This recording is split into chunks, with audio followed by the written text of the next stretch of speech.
Gente, boa tarde, em primeiro lugar. Boa tarde. É um prazer estar aqui sempre.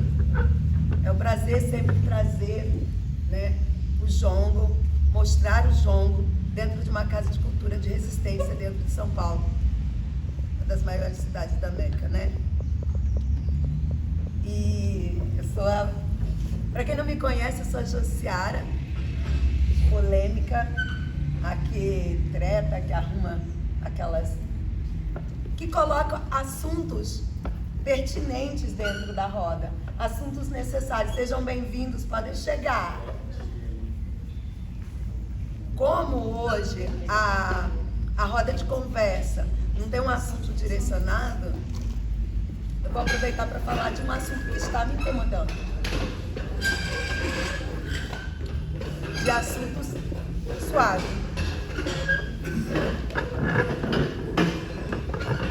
Mestre.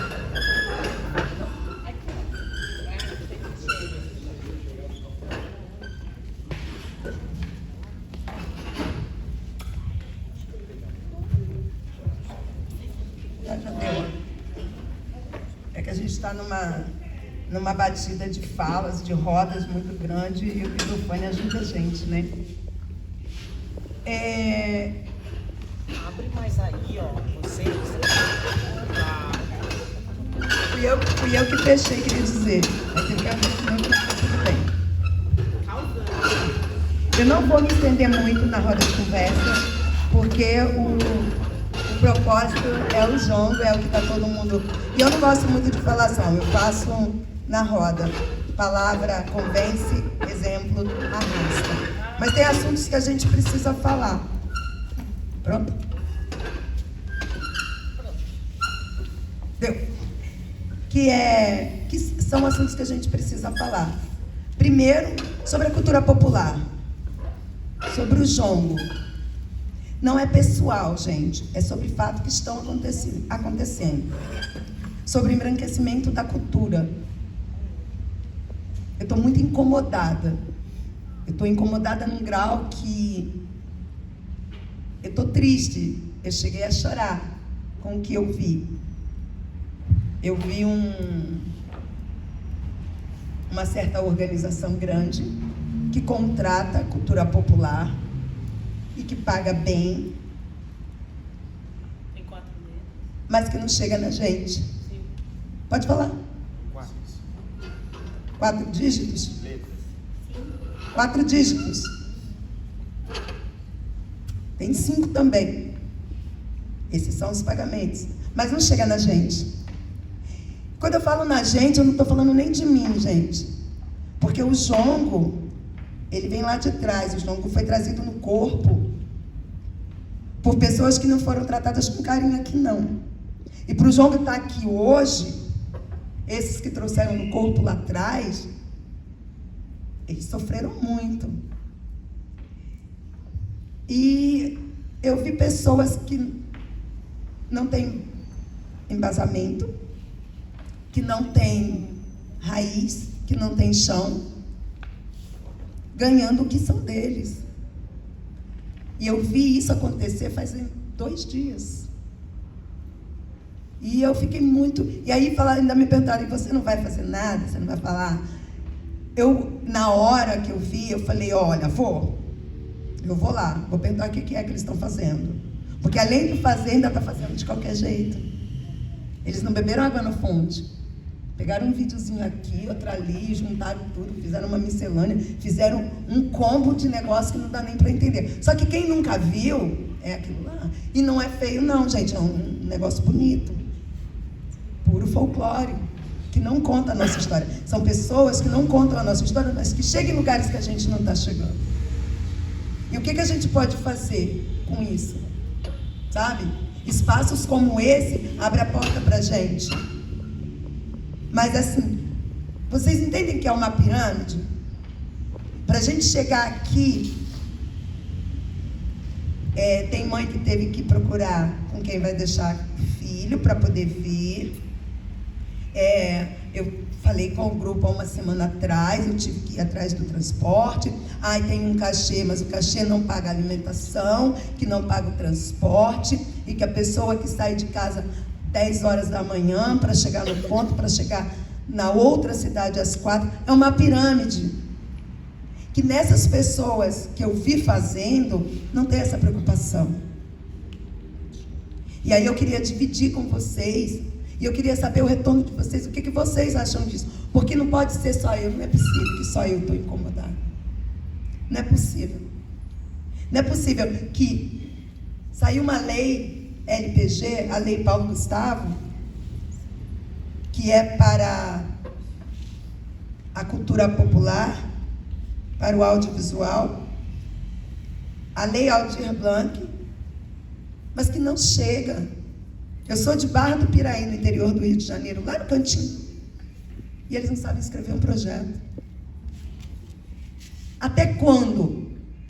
Até quando vai ser assim? Até quando vai sair lá de dentro da academia, vai escrever um edital, vai ganhar e não vai chegar lá em cima no morro, aonde o jongo nasceu? Não vai chegar no terreiro da capoeira? Até quando não vai chegar para aquela tiazinha lá do Nordeste, que veio aqui fazer o samba de coco pela passagem e pela estadia? Pesado. 80 anos, 70 anos, e veio pela passagem. Medida parlamentar de 1,5 milhão. O mestre recebe 3. O produtor cultural recebe 80. Quem que faz o quê? Eu não sei, esse incômodo não é só meu, não é possível. Sabe? O que eu vi me doeu, me machucou. E aí eu quero saber de vocês. Qual que é a opinião? O que vocês acham? E também, se vocês querem fazer alguma pergunta, o que a gente pode fazer? Uma ação para a gente poder resolver isso. E até quando o edital vai ser edital? Ou não de todos? Jô, pior do que isso, né? Por exemplo, esses dias lá no grupo do Padinha, todo mundo aqui, a maioria das pessoas conhece o Padinha, é o cara que dá o curso de projetos, né? E aí aparece uma pessoa e diz assim, olha, a prefeitura e tal lugar XPTO está precisando de grupos que contam história, que fazem não sei o quê, não tem cachê, é gratuito. Eu falei, enquanto as pessoas estiverem correndo atrás e dando para a prefeitura, gente, não é assim, você vai lá numa ONG e faz um trabalho, não é isso. A prefeitura tem um espaço e você vai gratuitamente. Ou você tem uma visibilidade muito, muito grande, que aquilo vai te proporcionar outros trabalhos, e aí vale a pena, custo-benefício. Ou então você vai lá no fim do mundo fazer o seu trabalho gratuito, porque a prefeitura não vai te pagar. Nem transporte. Nada. Nem transporte. E nada. até quando? Até quando os editais, a pessoa vai ler o edital e não vai conseguir entender? Eu não entendo. Eu não entendo. Hoje eu tenho a minha filha que é produtora, ela entende. Mas quantos da cultura popular tem? Lá no Quilombo São José da Serra, lá em Barra do Piraí, em Arrozal, em Pinheiral, lá em Guaratinguetá, Tamandaré. Chega. Procurem lá no PROAC e vejam quantos projetos do Tamandaré foram aprovados de 2012 até aqui.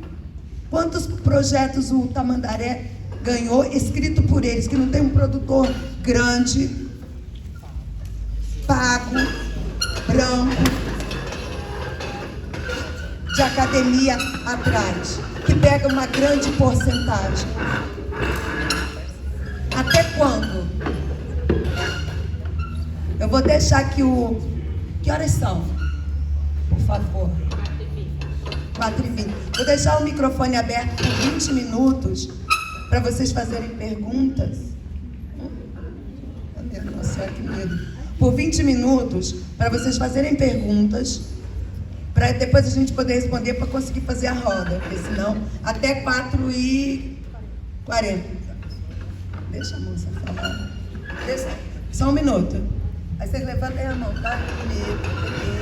Dá licença, desculpa. Primeiro, eu acredito que dentro da nossa cultura, né, a gente é ensinado a abraçar todo mundo, a estar com todo mundo, a ter uma coletividade, a ter uma comunhão e a compartilhar sempre. A nossa cultura não é uma cultura de exclusão, pelo menos o que eu aprendi na minha casa.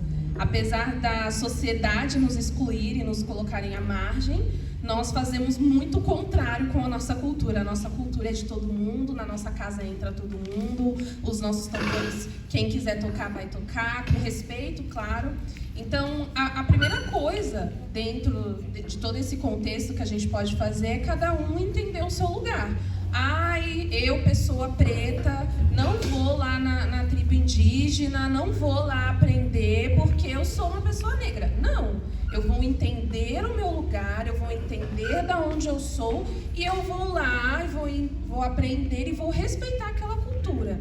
Assim como as pessoas brancas que tem no nosso grupo, que tem dentro da nossa roda, tá todo mundo muito bem-vindo, mas eu acredito que cada um precisa entender o seu lugar, da onde que cada um veio e para onde quer chegar. O que você quer fazer com esse conhecimento? Você quer abrir um grupo de jongo e você quer multiplicar algo que não é seu? Ou você quer entender para conseguir ajudar a esse tipo de situação não se repetir? Porque, infelizmente, se a Josiara for lá falar, ela não vai ser ouvida.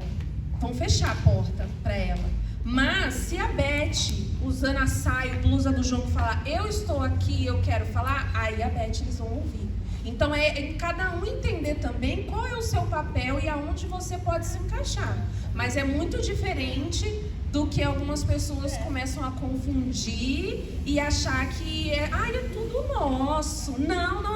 Eu tô no mesmo lugar que você, eu vou tocar, eu vou abrir meu grupo, eu vou fazer porque eu também posso, porque é o meu direito. Aí que começam a ter certos problemas. Então é muito complicado a falta de sensibilidade de algumas pessoas. E como uma das soluções, a gente, graças ao Oxalá, dentro do Jungo a gente tem muitas reuniões, a gente faz muitas rodas de conversa e nós temos um contato com o IFAM, muitas vezes que, querendo ou não, às vezes a gente faz o trabalho para eles e eles recebem um nome, né? O IFAM que fez depois da gente ter feito um trampo gigantesco, aí leva o nome do IFAM.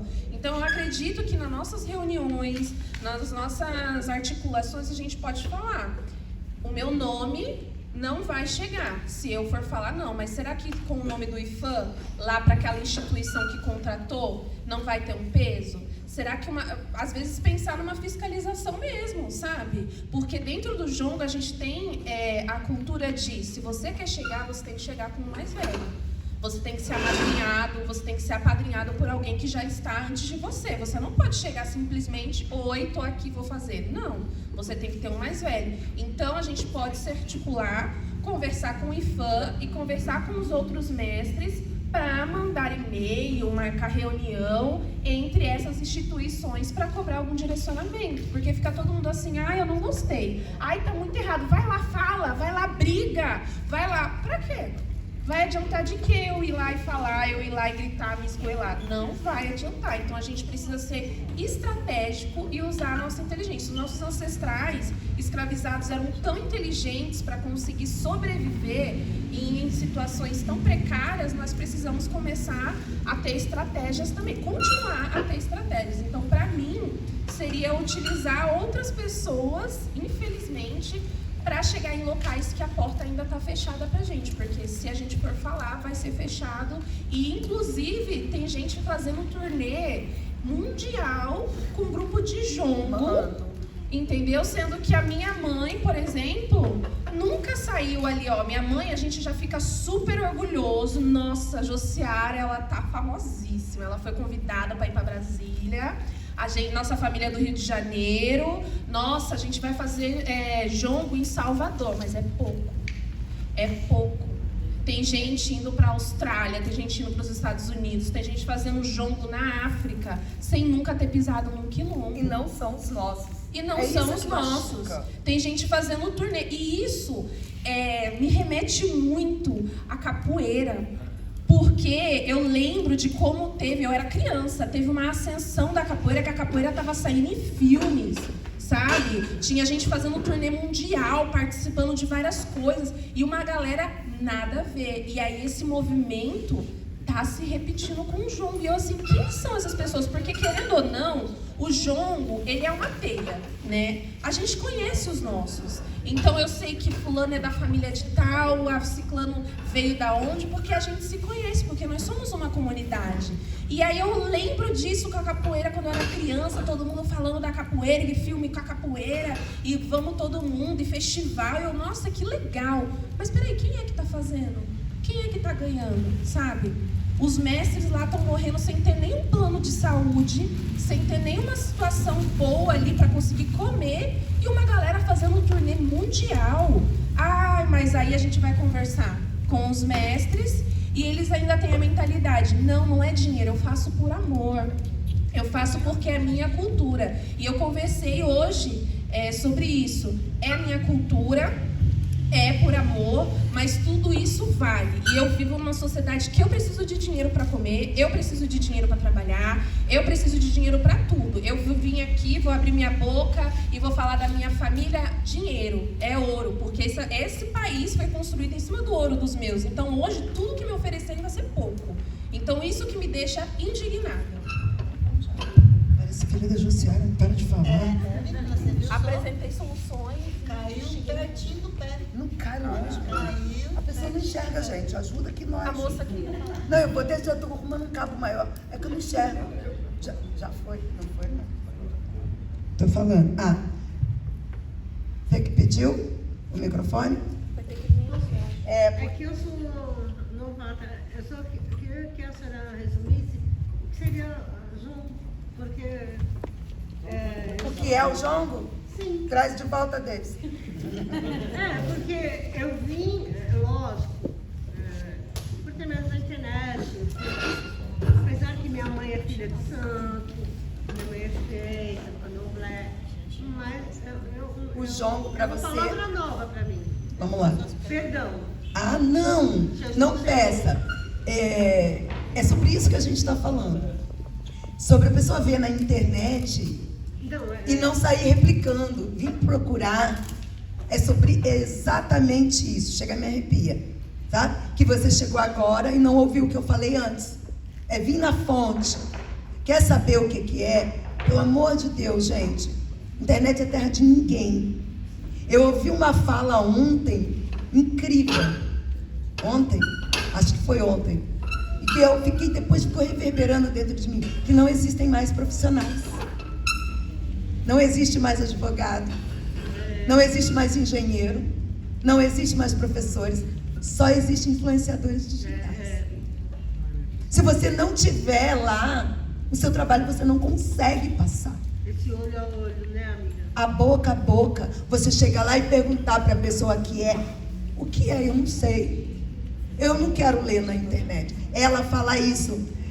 Somos do santo. Aí, quando ela me pergunta alguma coisa do santo, eu falo, procura aí no Google, menina. Uma palavra. Procura no Google, tem referência. Não, tem você aqui para me falar. Jongo é uma manifestação cultural trazida pelos negros escravizados, que trouxeram no corpo. Há quem diga que o jongo é brasileiro e que nasceu na senzala. Eu não digo isso. Eu digo que o jongo é de matriz africana, que veio de lá para cá. Olha a minha boca, a minha mãe é... Então, ele veio dentro do navio, trazido pelos negros escravizados. E ele se transformou em necessidade na senzala. Ele virou o que virou na senzala, mas ele veio de lá. Sabe? Ele veio de lá, trazido pelos negros escravizados e transformado num movimento político para se ter a liberdade. Jongo é cantado. São versos cifrados, metaforicamente cantados, com um dizer, com vários entender. Tem coisas que eu falo que só jongueiro entende, que é de jongueiro para jongueiro. Olha. Tem jongos que são cantados, que vocês vão entender no sentido real da palavra, mas o que a gente está querendo dizer é outra coisa. Metafórico. São duplos sentidos. O jongo é tocado em tambores. Na minha comunidade, são 2 tambores. 2 pares. São sempre pares. Tambu, candongueiro Tambu, candongueiro, tambu, candongueiro. Não são Eu 3. só fui no candomblé e vi outros trabalhos. São 3. Mas o jongo e o candomblé, uma distância bem grande. Ela vem, a informação vem do tambor. Do tambor. O tambor, um fala e o outro responde. Ah, que E tem um lindo. terceiro, na minha comunidade, tem um terceiro instrumento que se chama coco, que é um pedaço de pau de goiabeira, porque é muito comum na minha região. E como a gente ia para o jongo, de uma comunidade para outra, a pé, e aí a gente pegava um pedacinho de uma vara de goiabeira no meio do caminho, para espantar bicho. Cobra no meio do caminho, cobra mesmo, gente, que é no meio do mato, gente. Atravessava o morro com o tambor nas costas. Comunicação, né? E aí a gente batia, ajudava Oxe. a bater no tambor com esse pedaço de pau. E por que não tem aqui? Porque esses tambores aqui não são tradicionais. Porque os tambores tradicionais, ele não tem corda. É só couro e barrica. E aí dá para bater. Se eu bater com... não sai som. Os tambores lá da minha comunidade são sem cordas. E por que você está trabalhando com tambor sem corda? Porque a gente precisa de adaptação. Tambor sem corda é afinado na fogueira. E aí a gente vem num espaço que não pode acender um fogo. E aí o tambor não toca. Vamos para a próxima pergunta? Obrigada. Imagina. Parabéns. Quer vir aqui pegar o microfone? Dá para ouvir? Acho que bastante gente tinha essa dúvida. Essa questão que você levantou, a sua licença, é uma questão que ela permeia não só o João. Eu sou de Candomblé, eu sou de Fala. É uma coisa que você vê na religião, é uma coisa que você vê em qualquer manifestação cultural popular nele. Uma apropriação cultural por pessoas que não têm pertencimento àquela cultura. E elas usam aquilo para vender, para ganhar dinheiro. E isso é uma coisa que permeia qualquer manifestação hoje, né? E principalmente de matriz africana. E eu posso dizer o que eu vejo, por exemplo, nas casas de axé que eu vou. E é uma coisa real, uma coisa que eu não sei também se tem solução. Eu acredito que é um processo que eu acho que não tem volta. Não, não fala isso. Tem volta. Tem que partir da gente. Tem que ter volta. A gente tem que tomar... Olha, os meus, os seus, foram colonizados. E a gente foi educado a entender assim. Primeiro, dinheiro não traz felicidade. Aprender a viver com pouco. Ficar agradecido com o que você tem. Não, pode. Não, eu ia falar palavrão. Já parei. Não vou, não. Dinheiro não traz felicidade, o caramba. Eu vou aprender a viver com pouco, coisíssima nenhuma. E eu não vou ficar agradecido por estar sofrendo também, não. Eu vou reclamar porque eu estou sofrendo. Eu quero dinheiro e muito para sobreviver e viver no conforto. E eu não vou me contentar com pouco. Porque isso é colonização. Sabe? É aquela... Sabe aquele elefante que você amarrou uma bola de ferro no pé dele? E que ele não consegue andar porque a bola de ferro não permite? E ele faz força, faz força, faz força. E ele faz força e ele não consegue. Daqui a um tempo, se você amarrar uma bola de isopor no pé dele, ele já não anda mais. Porque ele desistiu. E foi o que aconteceu com a gente. A gente não pode desistir. A gente não pode dizer que esse caminho não tem volta. Tem volta. Eu quero o meu. Eu quero de volta tudo que me tiraram. Tudo que tiraram dos meus. Eu não vou aceitar essa fala, porque foi para isso que nos colonizaram. Para dizer que não tem volta e que a gente não... é assim mesmo, gente. Agora daí para frente só para trás. Daí para frente só para frente, meu irmão. Vem não. Não, e tem fanfarrão, tem um pai de santo fanfarrão, e tem um outro que fala de amor. Sim, É o amor. em todas as culturas. Né? Amigo, para completar um Isso pouco a atrapalha. fala da Jo, quando você diz que não tem volta, o que acontece? Muito pelo contrário, para a gente seguir, a gente precisa voltar, entendeu? Porque o que acontece? É uma questão geracional, ela não vai gostar do que eu vou falar isso, do que eu vou falar, mas ela vem de uma geração que sofreu muito. Os pais dela, que sofreram muito mais, os avós, e assim sucessivamente, você entende? Desde da vinda de África forçada para cá, a gente vem num processo de menos sofrer, entendeu? E hoje o mais importante é o trabalho para ela, para ele, para sua filha, para essas duas que estão aqui. Por quê? Porque a gente trabalha não para nós, você sabe disso, Pedro, tá ligado? Você vive de cultura popular, é difícil, saca? Mas tipo, todo dia quando você achar que é difícil, entenda que tem mais que se inspiram em você. E nós estamos tudo aqui, para um inspirar o outro, tá ligado? Só que para a gente seguir, a gente precisa sim voltar, sabe? Para fazer esse resgate. Por quê? Porque antigamente nós fazíamos. Aí os caucasianos, o europeu documentou, levou para lá, pegou dinheiro, certo? Aí instituições federais totalmente brancas para viver essa hierarquia da Europa e do embranquecimento da população, enfim, N fatores. Hoje a gente está a nossa geração aqui já é um pouco diferente, a gente já tem acesso às instituições federais de ensino que estão trabalhando para que essas crianças tenham um futuro mais tranquilo, porque hoje a gente é praticante, é pesquisador, enfim, e é sempre importante ressaltar quem sofreu mais, porque veio antes, e sempre protegê-los, porque eles são fontes, e agora a gente está de frente. Então, não tem volta, nós estamos indo para frente. E pode vir que nós é forte. Para quê? Para que elas e as crianças venham mais fortes e que isso tem jeito, mano. Certo?